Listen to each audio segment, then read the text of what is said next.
प्यारी साली सो रही है।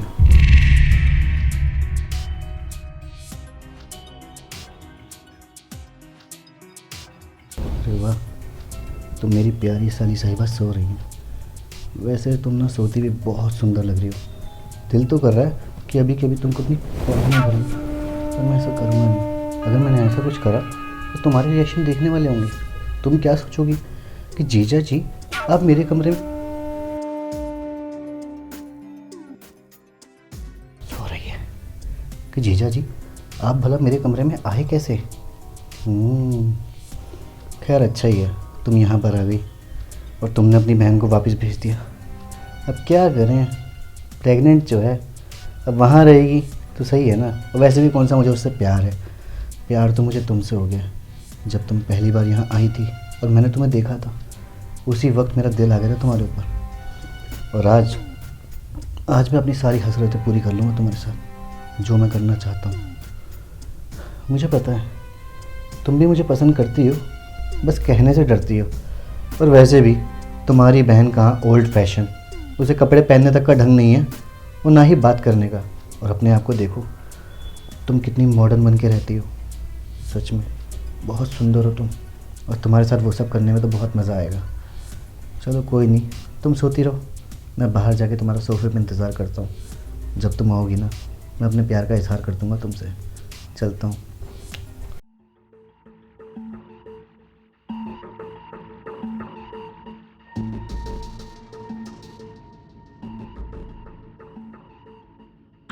अरे वाह, साली साहिबा सोती भी सच में बहुत सुंदर लग रही है। चलो अच्छा ही हुआ इसकी बहन यहाँ से चली गई, वरना खामखा रोज़ मेरे दिमाग में टेंशन बनी रहती कि कब ये यहाँ से जाएगी और कब मैं अपना एंजॉयमेंट करूँगा। वैसा ही है ना, बाहर मुँह मारने से अच्छा है अपनी साली पे ही कर लो। और साली वैसे भी तो आधी घरवाली ही होती है, और ये तो है भी बहुत हॉट।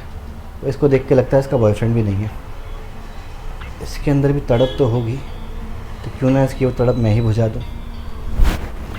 बस एक बार ही उठ के बाहर आ जाए, फिर इसको अपने प्यार का इजहार कर दूँगा। और उसके बाद इसी बिस्तर पे इसके साथ वो सब करूँगा जो मैं करना चाहता हूँ। बीबी वहाँ, मैं यहाँ, तो फुल मज़े लूँगा।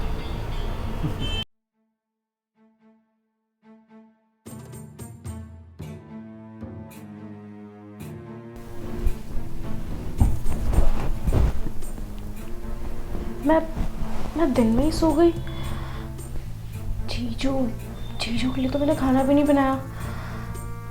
जीजू क्या सोचेंगे, एक तो दीदी सारा घर मेरे भरोसे छोड़ के गई है, ऊपर से मैं दिन में यहाँ सो रही हूँ।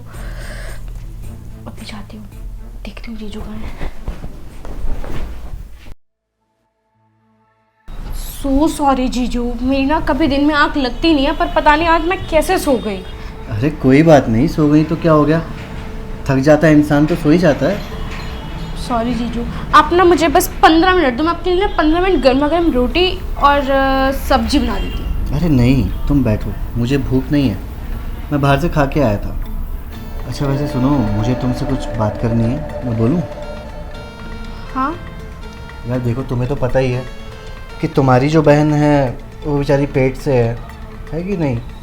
अब 8वां महीना ख़त्म हो गया, उसका 9वां लग गया है, इसलिए मैंने उसको मायके भेज दिया कि वहाँ रहेगी, थोड़ा सही से रहेगी। और तुम्हें यहाँ किस लिए भेजा है कि तुम यहाँ मेरी देखभाल करोगी, मेरा ध्यान रखोगी। और तुम क्या कर रही हो? जीजू सॉरी, वो आँख लग गई। मैं अभी आपके लिए खाना बना देती हूँ। देखो, बात खाने की नहीं है, बात है ध्यान रखने की। और तुम मेरा ध्यान नहीं रख रही हो। जो मुझे चाहिए ना, वो सिर्फ तुम ही मुझे दे सकती हो। देखो मैं तुम्हें समझाता हूँ, मेरे को ना तुम बहुत अच्छी लगती हो। जो मज़ा तुम्हारे में है ना, वो तुम्हारी दीदी में बिल्कुल भी नहीं है। वो कहाँ गवार, उसको कपड़े पहनने की तमीज़ तक नहीं है, किससे कैसे बात करते हैं। अरे बदसूरत सी दिखती है वो तो। और तुम अपने आप को देखो, कितनी जवान हो तुम, क्या पर्सनैलिटी है, क्या फिगर है तुम्हारा। मेरा तो दिल आ गया था तुम्हारे ऊपर जब तुम पहली बार यहाँ आई थी। दिल तो कर रहा था कि उसी वक्त ना तुमको अपनी बाहों में भर लूँ और तुम्हारे साथ सब कुछ कर लूँ। अब देखो मौका भी कितना अच्छा है। बस जीजू बंद करो, क्या कर रहे हो आप ये? हाँ, और दीदी थोड़े दिनों के लिए मायके क्या गई हैं, आप तो आपके मायके जाने का गलत फायदा उठा रहे हो। और आप मेरे जीजा हो, मैं आपकी साली हूँ, कम से कम इस चीज का तो ध्यान रखा होता। और ये क्या आप मुझे इधर इधर टच कर रहे हैं? दीदी दिन रात आपकी इतनी बड़ाई मारती है कि तेरे जीजू ऐसे, तेरे जीजू वैसे, लेकिन दिख रहा है मुझे जीजू के असली रंग तो अब मेरे सामने आ रहे कि जीजू कैसे हैं। जीजू कितनी गंदी नहीं आता मुझे लेके। अरे मैं तो आपको इतना अच्छा मानती थी, लेकिन आप मेरे बारे में इतना गंदा सोचते हैं। मुझे आपसे ये उम्मीद नहीं थी जीजू। और हाँ, आज तो आपने मुझे टच कर दिया और ये बात बोल दी है। अगर आगे से ये बात बोली ना तो मैं दीदी को सब कुछ बता दूंगी, सच सच जाकर। और फिर देख लेना कि दीदी आपका क्या हाल करेगी। हो सकता है कि वो आपसे डिवोर्स भी ले ले। और आपकी जो सोसाइटी में, जो आपकी फैमिली में जो बातें बनेंगी ना आपको लेके, वो अलग। आप ना अपनी मर्यादा में रहो। क्या कहा तुमने, डाइवोर्स? हाँ तो सही तो है ना। एक काम करता हूँ, मैं ही तुम्हारी बहन को डाइवोर्स दे देता हूँ।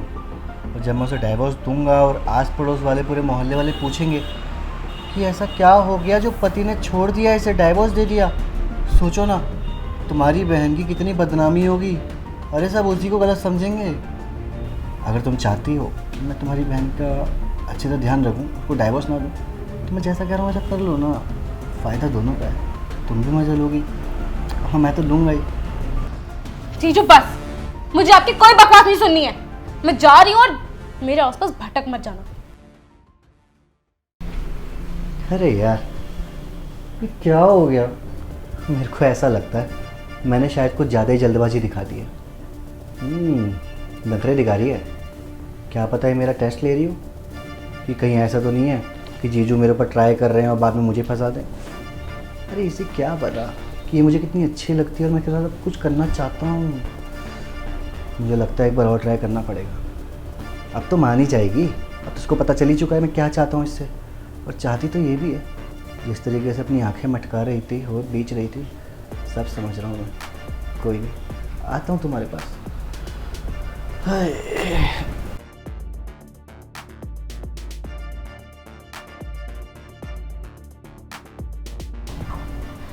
मैंने कभी जीजू के बारे में ऐसा नहीं सोचा था और मुझे लगा भी नहीं था कि जीजू मेरे बारे में ये सब सोचते हैं।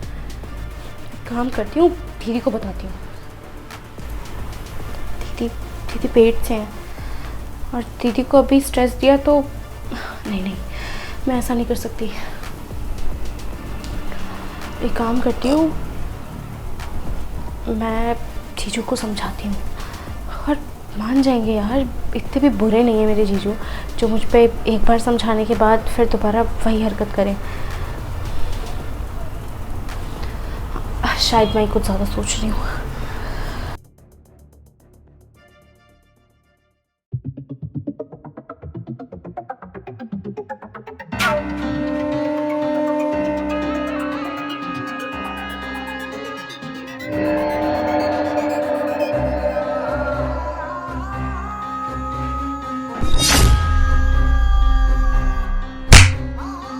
शर्म नहीं आती जीजू? मैंने आपको एक बार मना किया, ना बोला। ना का मतलब समझते नहीं है क्या कि जब एक लड़की ना बोल रही होती है ना तो उसकी ना ही होती है। और ये जो थप्पड़ है ना जो मैंने आपको अब मारा है, ये थप्पड़ मेरे को ना उसी टाइम मार देना चाहिए था जब आप सोफे पे मेरे साथ बदतमीजी कर रहे थे। आई बात समझ में आपको? तेरी इतनी हिम्मत, तूने मेरे ऊपर हाथ उठाया? जीजू हूँ मैं तेरा। अच्छा जीजू हैं आप मेरे? अरे आपको शर्म आनी चाहिए। अगर आप मेरे जीजू हैं ना तो मैं आपकी साली हूँ और आपको ना मेरी इज्जत करनी चाहिए। लेकिन आप मेरे साथ क्या कर रहे हैं? बदतमीजी कर रहे हैं। कभी मेरी कमर पे टच कर रहे हैं, कभी मेरी थाई पे टच कर रहे हैं, कभी। अरे शर्म आनी चाहिए आपको। मेरी दीदी आप पे इतना भरोसा करके इस घर में छोड़ के गई है, वो भी अकेले। क्यों? क्योंकि मैं आपकी देख रेख कर सकूँ, आपका खाना बना के दे सकूँ। लेकिन आप क्या कर रहे हैं? आप मेरे साथ बदतमीजी कर रहे हैं। दीदी के यहाँ पे ना होने का फ़ायदा उठा रहे हैं आप। वो हेलो, साली ना आधी घरवाली होती है, और अगर मैंने तुम्हारे साथ ये सब कुछ कर लिया तो उसमें हर्जी क्या है? अच्छा, साली आधी घरवाली होती है, कहाँ लिखा हुआ है? किसने बोला है ये? मुझे ना बहुत अच्छे से पता है कि ये कहावत ना जिस भी इंसान ने बोली होगी ना वो पक्का अपना फ़ायदा देखना चाहता होगा। वरना लोग ये क्यों नहीं कहते कि देवर भी आधा पति बन सकता है या जेठ भी आधा पति बन सकता है? हमेशा कहावत ये औरतों पे ही लागू क्यों होती है? क्यों? क्योंकि आदमी शुरू से औरतों का फ़ायदा उठाना जानते हैं। और हाँ जीजू, आपने ये जो हरकतें मेरे साथ अभी करी है ना, ये सारी हरकतें जाके ना मैं अभी अपनी दीदी को बताऊंगी। और जब दीदी को ये पता लगेगा ना तो अपना बच्चा लेके ना हमेशा के लिए आपसे अलग हो जाएंगी। आई बात समझ में? और मैं नहीं चाहती कि मेरी दीदी की ज़िंदगी में आप जैसा मर्द हो। देखो, मैंने जो भी करा मुझसे गलती हो गई, मैं बहक गया था, मुझे माफ़ कर दो। मैं आगे से ऐसा कभी दोबारा नहीं करूँगा। एक मौका दे दो मुझे। अगर तुम अपनी बहन को सब कुछ बता दोगी तो वो तो मुझे डाइवोर्स दे देगी, मेरा घर उजड़ जाएगा। एक मौका दे दो बस, माफ़ कर दो ना। बस करो जीजू, आपके ये जो मगरमच्छ के आंसू हैं ना, ये मेरे आगे काम नहीं करेंगे। और हाँ, जब तक दीदी इस घर में नहीं आ जाती ना, तब तक मेरे आसपास भटक मत जाना। निकलो यहाँ से।